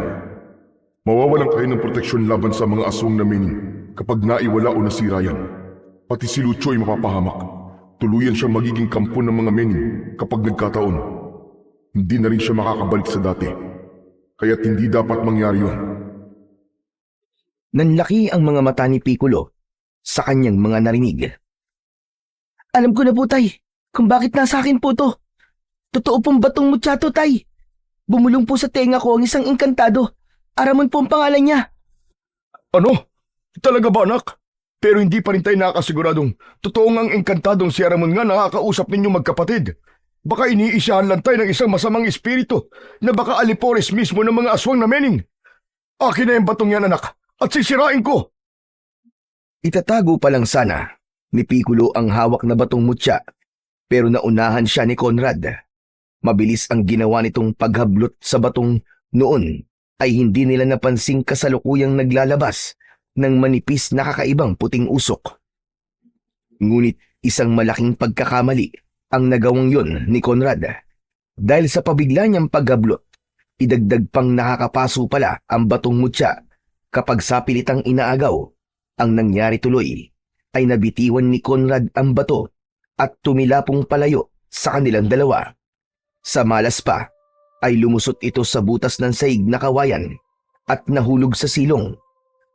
Nang sandali pang yon ay naramdaman ng mga aswang na mening ang tumatagas na enerhiya ng batong mutya. Delikado pa namang walang may hawak nito dahil magsisimula ng unti-unting mabawasan ang enerhiya nito ora mismo. Sukat noon din ay kumilos ang mga aswang na mening sa paligid at lalo pa silang nagdadagsaan sa palibot ng bakuran ng pamamahay ng mag-ama. Galit na galit ang mga ito pagkat hindi naman makapasok sa mga bakod na kawayang nasasabitan ng mga pangontra. Kaya ang ginawa ng ilan ay nagpumilit na sirain ang mga pangontra at tiniis ang pagkapasok. Nagsakripisyo rin ng iba na mga nasunog hanggang maging abo. Talagang desperado ang mga itong masira ang lumantad na batong mutya. Sa kabilang dako naman, si Lucio, na noon ay nasa anyong mening, ay kausap ang reyna ng mga mening na si Aling Luming. Natutuwa akong dahil sa mutyang ibinigay ko sa'yo ay isa ka na ring aswang na mening iho. Nililanglang kita. Pero ngayon ay wala ka nang magagawa pa dahil kontrolado na kita. Ngayon ay ilabas mo naman at ibigay sa akin ang totoong batong mutya. Kailangan nating sirain yan sa lalong madaling panahon. Noon ay parang robot na lang si Lucio. Pati kung magsalita siya ay naiba na rin. Medyo mabagal pa. Parang putol-putol na para ring isang inchik na nagpupumilit magtagalog. Wala akin batong mutya. Hindi akin hawak batong mutya. Kambal akin hawak batong mutya. Ha? May kakambal ka? Punyemas naman oo. Pues, gumawa ka ng paraan para maagaw mo ang batong mutya sa kakambal mo. Ngayong gabi rin ay kailangan maagaw mo yon. Dahil kung hindi, ay balalagot ka talaga sa akin. Madali lang agaw batong mutya. Basta iyo ako bigay kapangyarihan kontrol iba mening. Amin sama-sabang pagtutulungan, kambal akin. Sandaling natigilan si Aling Luming at nakamata kay Lucio na nag-iisip. Kung ayaw mo, bahala ikaw.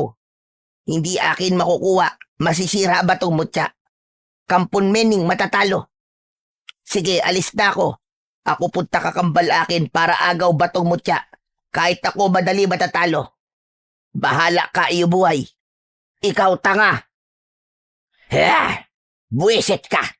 Sige, ipagkakaloob ko sa iyo ang kakayahang kontrolin ng mga kapwa mo mening. Siguraduhin mo lang na magtatagumpay ka sa ipag-uutos ko sa iyo. Pero taging ako ang hindi mo pwedeng kontrolin. At kapag nagtagumpay ka, gagawin kitang prinsipe ng mga mening at magiging kapalit ko sa hinaharap. Ikaw ang papalit sa akin at magiging hari ng mga mening. Wow! Akin gusto yan. Sige na, bigay iyo akin kapangyarihan. Nararamdaman aking batong mutya. Tapon malayo. Bilis ikaw. Akin pulot batong mutya. Ikaw dali.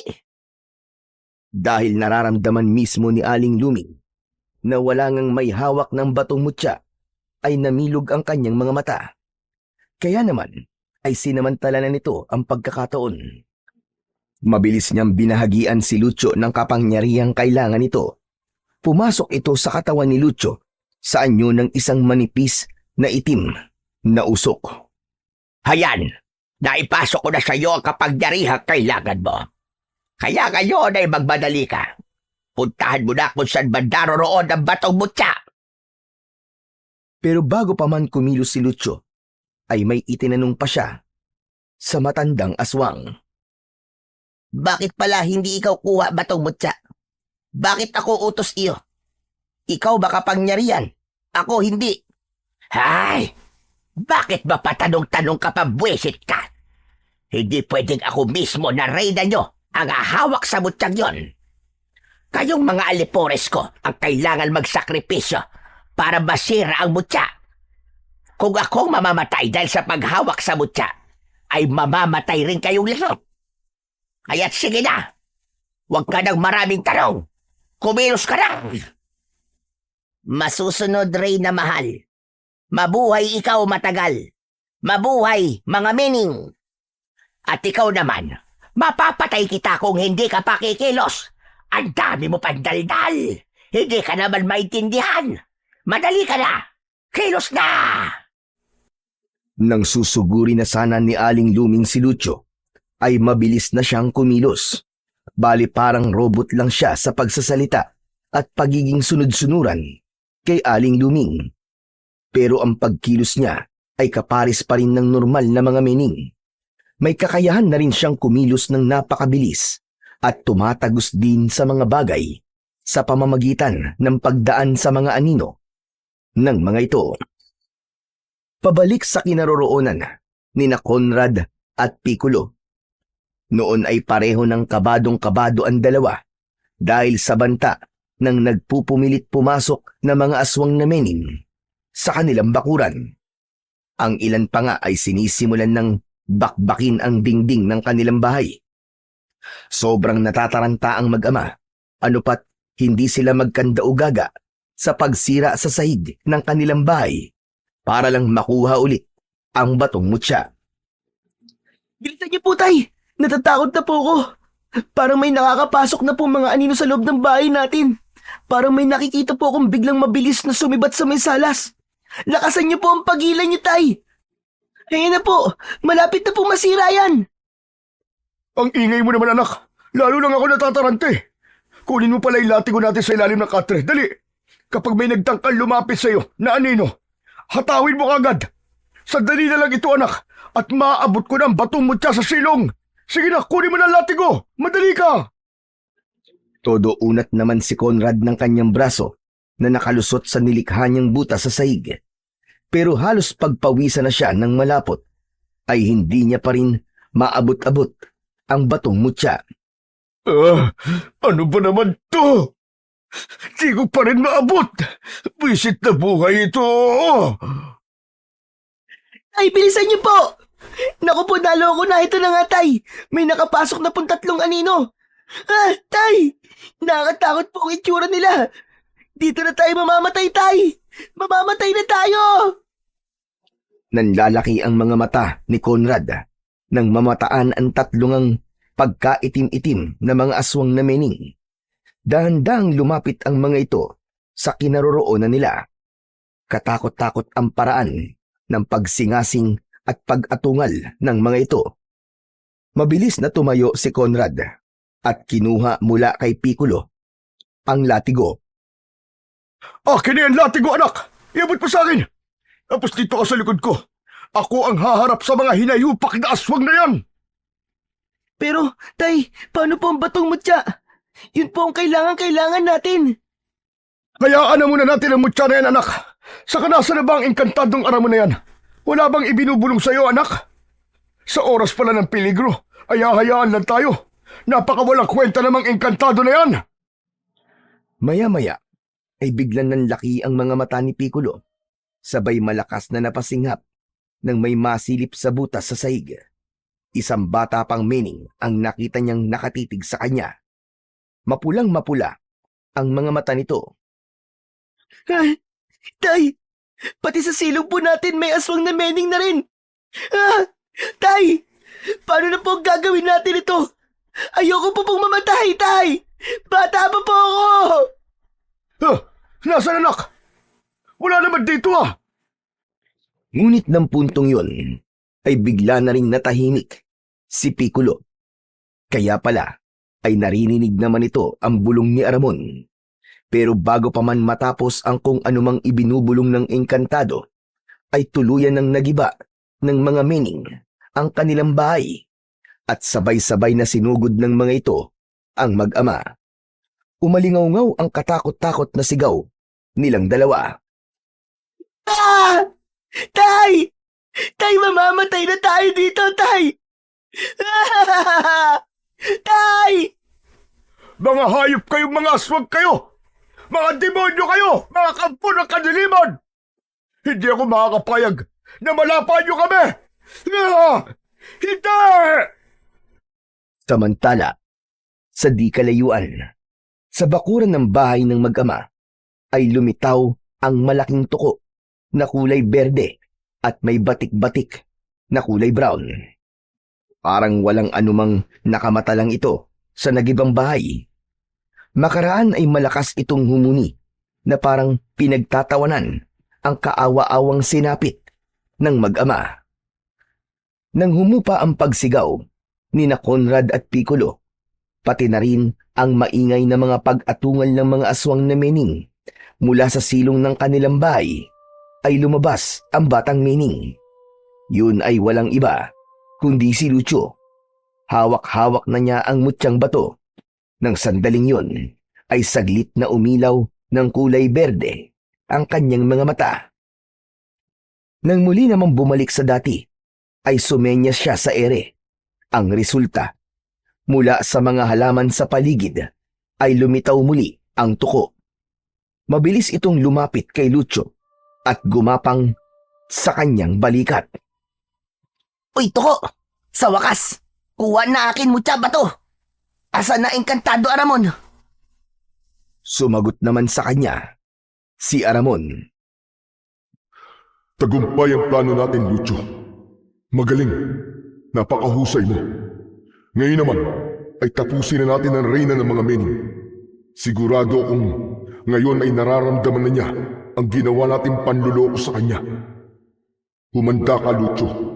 Ihanda mo na rin ang mga aswang na Mening na ngayon ay kontrolado mo na. Nang sandalingang yon ay nagpupuyos sa galit ang reyna ng mga Mening na si Aling Luming nang mapagtantong nininlang lang siya ni Lucio. He? Napakahayop ng batang yon. Tuso! Inisahan ako ng batang yon. Pero bakit hindi ko man lang naramdaman na may kakaiba na pala sa damotres na batang yon? Buwisit! Buwisit talaga! Nangako pa man din ako at nabahagian pa siya ng kakayahang kontrolin ang mga alipores ko. Ah! Mag-isip ka ng paraan, Luming, kung paano mo ito mababaliktad. Buwisit ka! Buwisit! Napakabobo mo sa parting yan! Ah! Ngayon ay humanda sa akin ang batang yon. Tampalasan siya! Panahon na para ilabas ko ang tinatago kong pinakamalakas kong kapangyarihan. Hindi ako makakapayag na basta-basta na lang akong matatalo ng isang uhuging bata. Hindi dapat maubos ang mga Mening sa gabing ito. Hindi maaari! At pinagana na nga ni Aling Luming ang tinatago nitong pinakamalakas daw na kapangyarihan. Una ay nagpalabas at ipinakalat nito sa ere ang maraming maitim na maninipis na usok. Ikalawa ay gumawa ito ng 3 kopya ng sarili.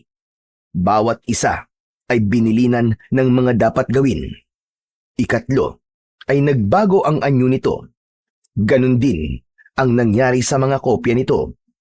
Biglang humaba palalo ang mabuhaghag at alun-alung buhok. Ang mga kuko ng mga ito sa daliri ay humaba at nagsitulisan. Medyo humaba rin ang mga bias ng mga ito kaysa karaniwan.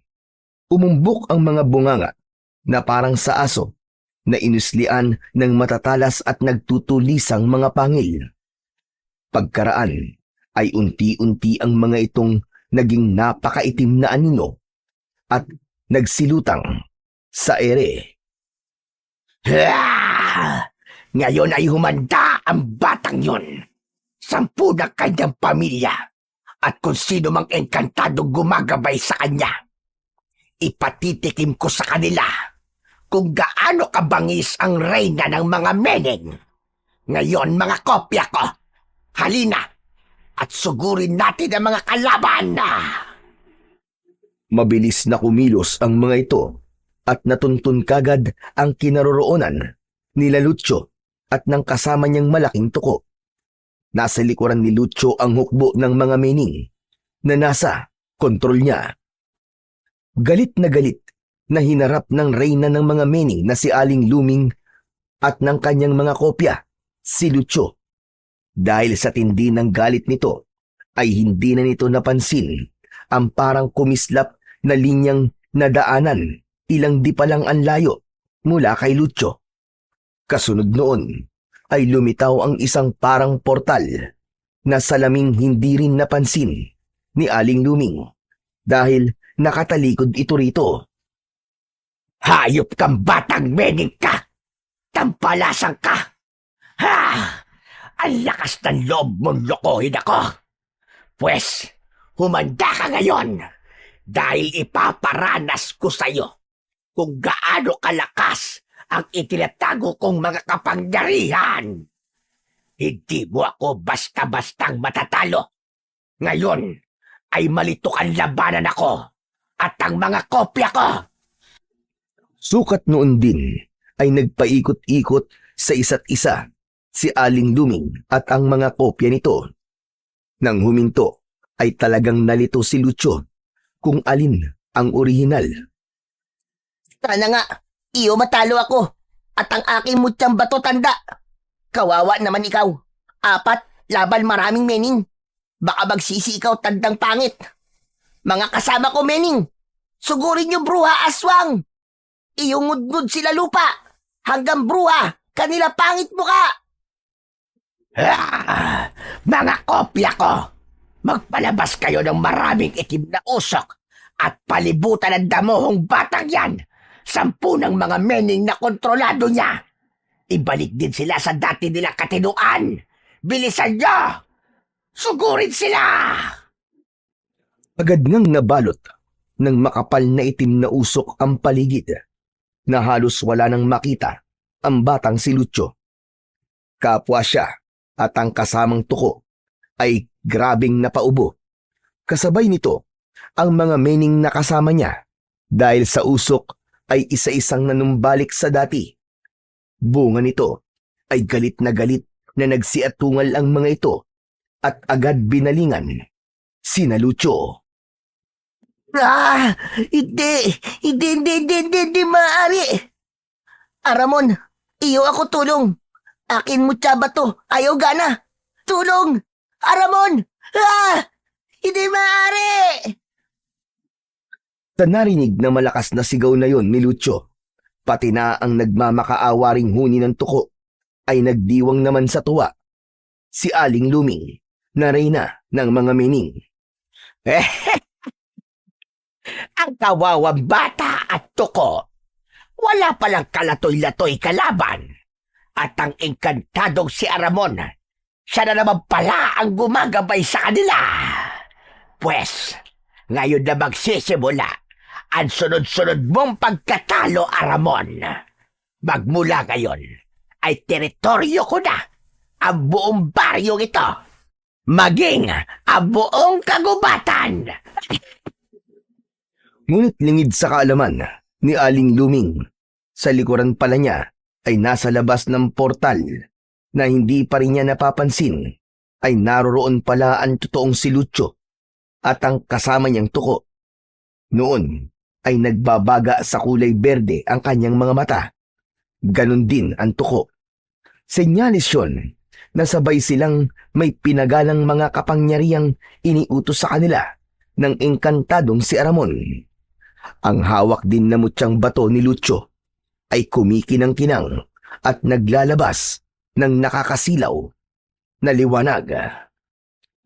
Nang puntong yun ay sumagot si Lucio na noon ay nasa totoo niya ng anyo at paraan ng pagsasalita. Diyan ka nagkakamali!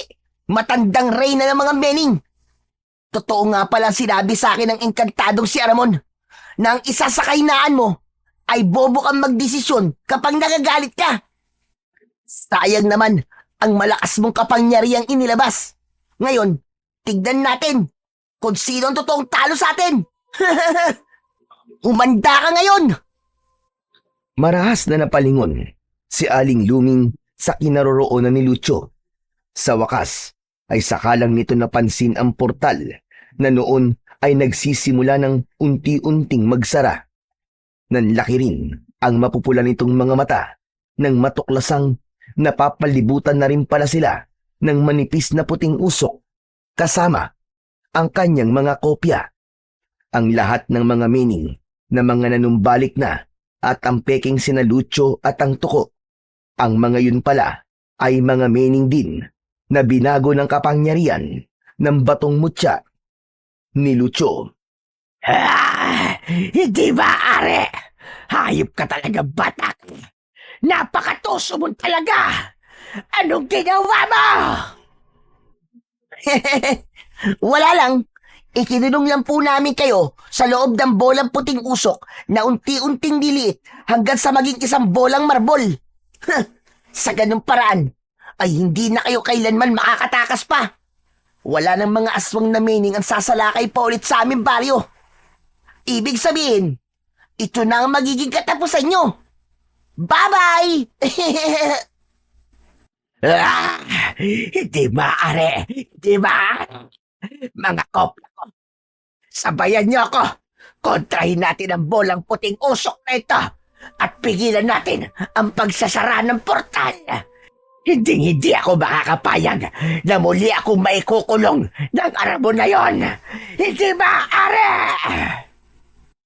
Sinikap naman ng mga kopya ni Aling Luming na tulungan itong gawin ang inuutos nito. Nung una ay parang nagagawa pa ng mga itong muling mapalaki ang nakapalibot na puting usok at mapigilan ang pagsasara ng portal. Ngunit nang maramdaman ito ni Aramon, ay agad nitong binulungan si Lucio. Lucio, madali ka. Sambitin mo na ang orasyong inilagay ko sa isip mo para tuluyan ang magsara ang portal. Sa ganung paraan, ay baliwala ng kahit na anong kapangyarihang pagaganahin pa ni Luming. Sige na, gawin mo na! Agad-agad, ganun na nga ang ginawa ng batang si Lucio. Malakas niyang sinambit ang orasyon na sinabi sa kanyang isip ni Aramon. Nakisabay pa sa paghuni ang tukong nakakapit sa kanyang balikat ng mga sandaling yun. Matapos naman ang ginawang orasyon, ay kagad at sapilitang nagsara ang portal. Kasunod nito ay bumilis ang pagliit ng bolang puting usok hanggang sa unti-unti ngang naging solidong marbol. Dinig na dinig ni Lucio ang katakot-takot na mga atungal at singasing ng lahat ng nasa loob nito, lalong-lalo na ang reyna ng mga mening na aswang na si Aling Luming. Hayop ka talaga, Aramon! Hayop ka! Naisahan mo na naman ako! Makatakas lang ulit ako sa marbol na ito. Sa susunod kong paglitaw, ay sisiguraduhin kong ikaw na ang matatalo! Tandaan mo ito, Aramon! Hindi tuluyang maglalaho ang lahi ko! Darating din ang panahon na matatalo ka namin at maghahari ang kapangyarihang itim. Tuluyan nang lumiit ang bolang marbol na parabang holin. Nalaglag ito sa damuhan. Ganun na lang natapos ang laban ni Lucio sa kampon ng mga aswang na mening at sa reyna ng mga ito na si Aling Luming. Pinulot ni Lucio ang holen na marbol at kanya itong ibinulsa. Pagkaraan ay pinasalamatan niya si Aramon. Grabe! Ang galing niyo po! Enkantadong Aramon! Ang galing din po nitong batong mutyang ibinigay niyo po sa akin. Akala ko po talaga ay hindi ko na po kakayaning gampanan ng papel na maging tagapagtangan ng batong mutya. Mahal na Enkantadong Aramon. Maraming salamat po sa tiwala at pagkakataon po na ibinigay niyo sa akin upang maging tagapagprotekta ng baryo namin. Walang anuman, iho. At salamat din sa'yo. Ang totoo niyan ay dahil din lahat sa taglay mong talino kung kaya naisip ko ang mga iniutos ko sa'yo. Ginamit ko lang din ang kapasidad ng isip mo na medyo natutulog pa dahil nga sa bata ka pa. Yun talagang nakita ko sa'yo. Kaya ikaw rin ang napili kong maging tagapagtangan ng batong mutya ng alaga kong tuko. Ganun po pala. Ngayon naiintindihan ko na po. Pero alam nyo, muntikon ko na rin po pala talagang sukuan ng maging tagapagtangan ng mutya eh. Paano natatakot to ako nung una eh. Akala ko po kasi ay ganun talaga kahirap. Kung di niyo lang po alam, simula umpisa po, ay puro kaba na ang nararamdaman ko. Halos nanginginig nga po ang lahat ng kalamnan ko eh. Ganun talaga iyo kapag hindi mo pa alam ang mga kakaharapin mo. Akala mo ay hindi mo kaya. Pero ang totoo, kailangan mo lang pagkatiwalaan ang sarili mo at ang puwersa ng kabutihan at ng liwanag na nakapalibot sa iyo. Nariyan ang itay at kambal mo. Dahil sa pag-ibig mo sa kanila, ay napilitan ka rin talaga na ituloy ang gagampanan mong papel. Ako tang alaga kong tuko. Kami naman ang mga puwersa ng kabutihan o liwanag na handang tumulong sa iyo sa anumang pagkakataon. Nako, talaga po. Kung ganun ngayon pa lang, maraming salamat po talaga sa inyo. Mahal na engkantadong Aramon. Alam niyo po, ngayon, marami po talaga akong aral na natutunan mula sa karanasang pong ito. Sa susunod po, mahal na engkantadong Aramon. Kung sakaling makakatakas po ulit ang aling luming na yon na isa po palang reyna ng mga mening na aswang, sigurado naman po ay magiging malakas na po ang tiwala ko sa sarili ko at sa inyo. Salamat po talaga. Maraming salamat po sa tiwala at pagkakataon na ipinagkaloob niyo sa akin. Lalong-lalo na po sa batong mutya. Maya-maya pa ay biglang humuni ng malakas ang tukong nasa balikat ni Lucio. Para bang nagtatampo ito ng lingunin ni Lucio. Umirap pa ang mata nito. Oo nga pala.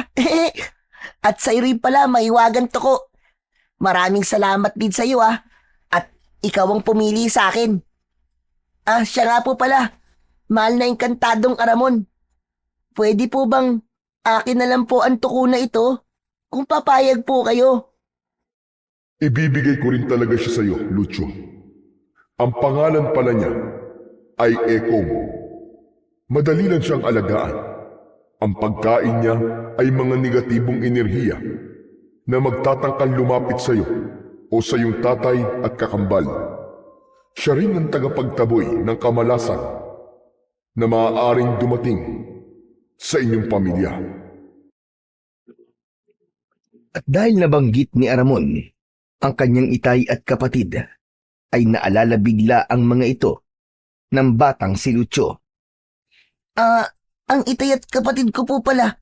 Mahal na engkantadong Aramon. Kailangan ko na po silang balikan sa nagiba naming bahay. Baka po kasi kung napaano na sila baka nadaganan na rin po sila ng tuluyan. Nagmamadaling tinakbo ni Lucio ang direksyong papunta sa kanilang bahay. Ang alaga naman niyang tuko na kapit sa balikat niya ay hindi man lang natitinag sa mabilis na pagtakbong yun ni Lucio. Nang makarating naman si Lucio sa kanilang bahay, ay ito ang nadatnan niya. Piccolo, anak! Ayos ka lang ba, anak? Wala ka kahit na anong kagat ng mga aswang na mening? Ano, anak? Sabihin mo! Nako, paano po itong nangyari, tay?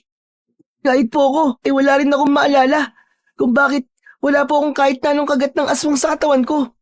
Samantalang pagkakaalala ko po nalapa po tayo. Ramdam na ramdam ko nga pong binaltak ng mga aswang na yun ng mga kalamnan ko. Ano po ba talaga nangyari sa atin, tay? Hindi ko nga rin maintindihan, anak. Saka, nasa na pala mga aswang na anino? Bakit wala na? Nang lumingalinga ang mag-ama, ay noon na nila napansin ang paparating na si Lucio na humahangos sa pagtakbo papunta sa kanila. Ha? Anak, tignan mo. Nakikita mo bang nakikita ko, anak? Ang kapatid mong si Lucio ba itong tumatakbo na papalapit sa atin? Hala, tay, si Lucio nga po yan.